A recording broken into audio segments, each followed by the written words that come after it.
Start জোরে। আসসালামু আলাইকুম। আমি প্রবাস থেকে এসেছি, সৌদি আরব থেকে। আমার বাসা মাদারীপুর। মোহাম্মদ জিয়াদ তালুকদার। আমি প্রবাসী কল্যাণ থেকে 13,500 টাকা পাইছি। এবং আমি মাদারীপুর টিটিসিতে প্রবাসী কল্যাণ থেকে ইলেকট্রিক্যাল কাজ শিখতেছি। এবং সরকার এই উদ্যোগে আমাদের যে প্রবাসীর জন্য নিয়েছে, আমি সরকারকে অনেক ধন্যবাদ জানাচ্ছি।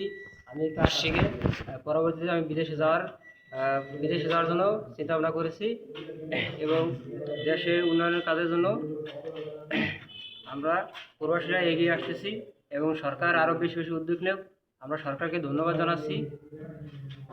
আপনি কতটুকু কাজ শিখছেন এখান থেকে? আমি আলহামদুলিল্লাহ মোটামুটি একটা ওয়ারিংয়ের জন্য যেই পরিকল্পনা কাজ দরকার, এটা মোটামুটি শিখেছি। আপনি কি মোটামুটি কাজ পারেন এখন? জি স্যার, জি।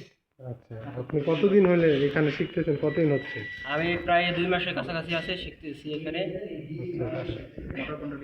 কি কি কাজ পারেন বলেন তো? আমি এখানে যেমন ওয়ারিংয়ের কাজ, এমসিবি কাজ, বা LG board collection, switch board collection, বা টুয়ে সুইচ কালেকশন, এইসব কাজ মোটামুটি সবই পারি।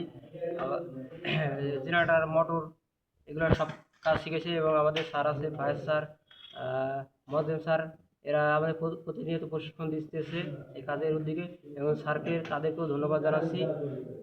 আসসালামু আলাইকুম।